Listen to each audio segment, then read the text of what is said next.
Hi అండి, మన ఛానల్లో పొట్లకాయ పెరుగు పచ్చడి అయితే చూసేశారు కదా. ఇప్పుడైతే పొట్లకాయ పల్లి పచ్చడి అండి. అసలు ఎంత బాగుందంటే టేస్ట్ అయితే వేరే లెవెల్ అండి. కొత్తగా డిఫరెంట్ టేస్ట్ చూడాలనుకుంటే ఈ పచ్చడి చేసుకుని తింటే నిజంగా చాలా బాగుందని అంటారు. అంత బాగుందండి ఈ పచ్చడి. నేను ఎలా చేశాను ఏంటి ఈ వీడియోలో చూసేయండి. చూసి మీకు ఎలా వచ్చిందో కామెంట్ చేయండి. ముందుగా కడాయి పెట్టి తగినంత ఆయిల్ పోసుకుని జీలకర్ర వేసుకోండి. ఆయిల్ హీట్ అయ్యాక జీలకర్ర వేసుకున్నాక ఇందులోని కరివేపాకు కూడా వేసుకోండి. కరివేపాకు కూడా ఫ్రై అయ్యాక 10 పచ్చిమిర్చి ఇలా గిల్లు వేసుకోండి, పేలకుండా ఉంటాయి. ఇవి కూడా ఫ్రై అయ్యాక మనం చిన్న చిన్న ముక్కల కింద కట్ చేసుకున్న పొట్లకాయ ముక్కలను కూడా వేసుకుని బాగా మగ్గించుకోవాలండి.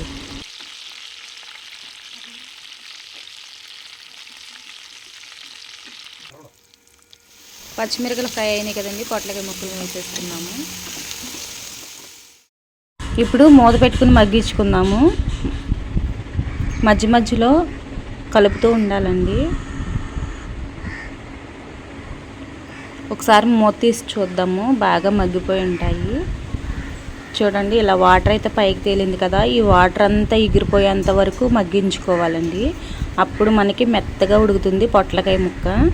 చాలా బాగుంటుందండి ఈ పచ్చడి, ఒకసారి ట్రై చేయండి. ఈ పొట్లకాయ ముక్కలు మగ్గేలోపు పల్లీలు అయితే వేయించుకుందామండి.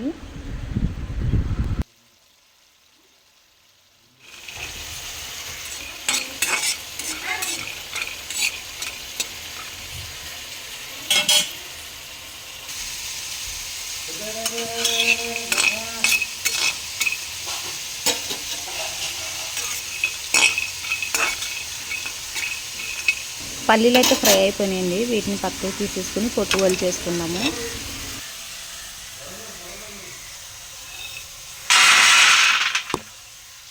పల్లీలు ఫ్రై అయ్యేలోపు ఇవైతే బాగా మగ్గిపోయినాయి కదండి. ఇప్పుడు స్టవ్ ఆఫ్ చేసేసుకుని పచ్చడి అయితే చేసేసుకుందాము.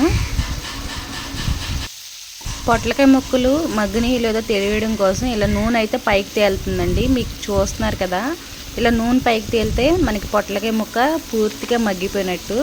అప్పుడు టేస్ట్ బాగుంటుందండి. ఇప్పుడు స్టవ్ ఆఫ్ చేసుకుని పచ్చడి చేసేసుకుందామండి.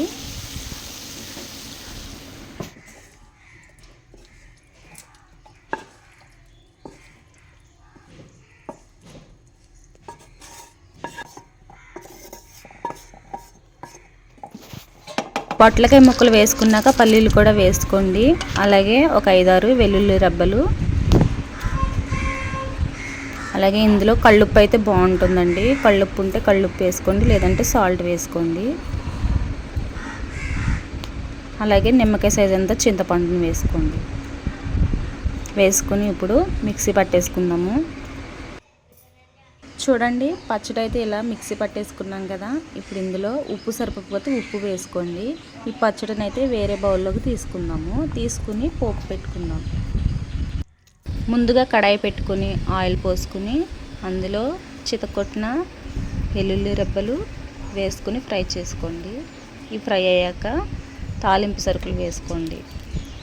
శనగపప్పు, మినపప్పు, ఆవాలు వేసుకొని వీటిని కూడా ఫ్రై చేసుకోండి. ఫ్రై చేసుకున్నాక ఎండుమిర్చి, కరివేపాకు కూడా వేసుకుని బాగా ఫ్రై చేసుకుని తిరగమూత పెట్టేసుకున్నాము. ఇప్పుడు ఈ పోపు పచ్చడిలో వేసేసుకుందాం అండి. వేసేసుకుంటే పచ్చడి చాలా బాగుంటుందండి పచ్చడి అయితే. అప్పుడే ఇది మేము 3వ సారి చేసాము. అయితే ఈ టేస్ట్ మీకు కూడా తినిపించాలనేసి వీడియో అయితే చేశాను.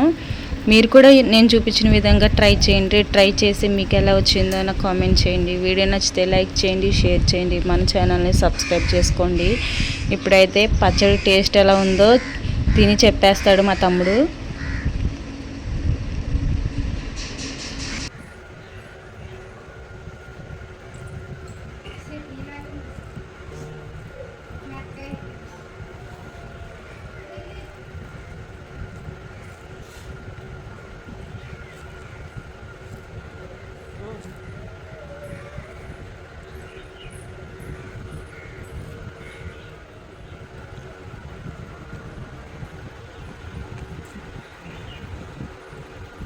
సూపర్.